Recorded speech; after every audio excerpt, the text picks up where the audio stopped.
Le fonctionnement de l'EPLE a aussi beaucoup d'incidence sur l'équipe de direction et donc, quelque part, sur les délégations qui vont pouvoir se faire ou ne pas se faire. Il faut considérer que vous êtes tous ici dans des situations professionnelles qui sont extrêmement différentes. Il n'y a pas de petits ou de grands établissements. Il y a des établissements qui ont simplement leur spécificité, sachant que si bien évidemment vous êtes principal adjoint dans une cité scolaire qui comporte un lycée, le principal étant le proviseur, de facto, l'adjoint qui est dans cette situation-là, dans une situation beaucoup plus compliquée, où de facto, justement, les délégations se font, puisque dans le fonctionnement global d'une cité scolaire, on sait que les adjoints ont forcément un rôle qui est beaucoup plus important que dans un établissement qu'on va dire plus ordinaire. La cité scolaire, c'est une caractéristique. Il peut y avoir aussi d'autres types d'établissements, y compris des multisites, qui font effectivement que les chefs sont un peu plus distants, ou le chef est beaucoup plus distant par rapport à ses adjoints, qui du coup doivent faire preuve d'une plus grande autonomie. Donc il faut bien évidemment s'attarder aussi sur les spécificités des établissements où vous êtes, qui vont générer aussi des délégations, des modes de délégation qui leur sont très spécifiques par nature, je dirais, et presque par obligation. Au-delà du fonctionnement de l'EPLE, de sa caractéristique, c'est aussi des composantes dont il est constitutif. Vous pouvez dans un établissement où effectivement vous avez un CFA, vous avez aussi éventuellement un gros pôle de Greta, par exemple, ce qui signifie aussi que votre chef d'établissement aura des responsabilités à ce niveau-là et du coup sera dans l'obligation aussi peut-être de donner à son ou à ses adjoints des responsabilités qui sont accrues. Mais si vous êtes en collège, le fait d'être un collège avec une SECPA rajoute un nouvel acteur aussi dans l'équipe de direction dont je vous parlerai tout à l'heure, et c'est vrai aussi de la présence d'une ULIS.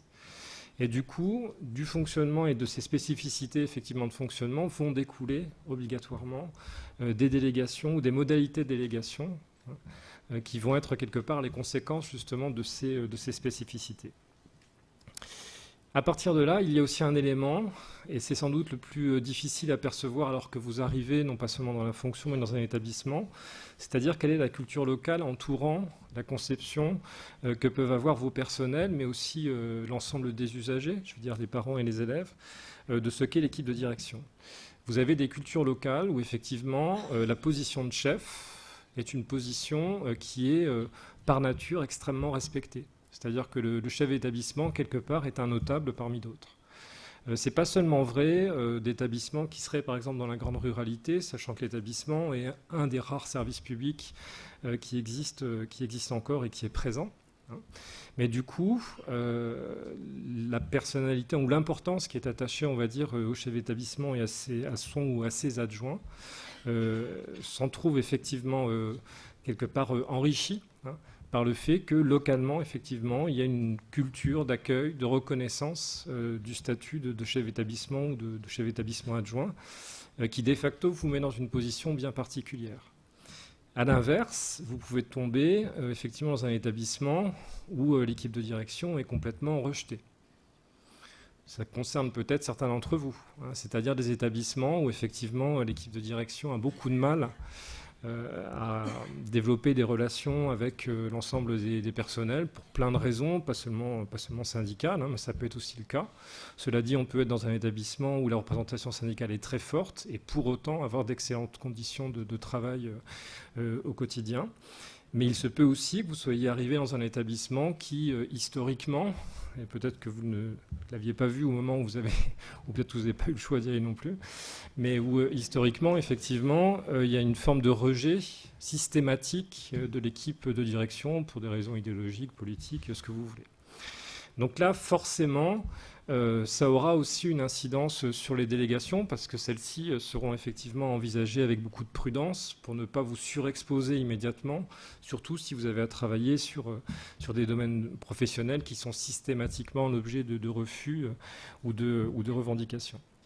Donc ça, c'est important. Et dernier aspect aussi de cette culture locale, vous pouvez aussi avoir quelque part une focalisation sur le chef d'établissement et quelque part une difficulté au chef d'établissement adjoint à exister au regard des usagers par rapport au chef, parce qu'effectivement, localement, c'est plutôt le chef qu'on regarde ou qu'on a l'habitude de regarder. Ça peut venir aussi de vos prédécesseurs, hein, c'est-à-dire qui, quelque part, n'ont pas trop cultivé leur image publique, laissant effectivement toute sa place au chef. Donc du coup, par habitude, les gens ont plutôt identifié le chef d'établissement comme l'interlocuteur de la direction, et vous arrivez, et vous avez peut-être aussi envie maintenant que le regard soit un peu plus partagé. Mais ça, ce sont des éléments, on va dire, culturels au sens très très large du terme, mais dont il faut savoir tenir compte parce que ça influera forcément sur la place qui est la vôtre déjà ou qui deviendra la vôtre au fur et à mesure des délégations avec le temps. Et puis, dernier élément, bien évidemment, sachant que tout ça est bien évidemment est forcément lié, encore une fois, ces relations interpersonnelles. J'insiste beaucoup, hein, parce que dans 80 à 90% des situations qu'on va dire contentieuses, difficiles, que je peux rencontrer, et j'en rencontre quand même un certain nombre, c'est d'abord ça. C'est d'abord une problématique interpersonnelle, en dehors même de problématiques professionnelles, on va dire.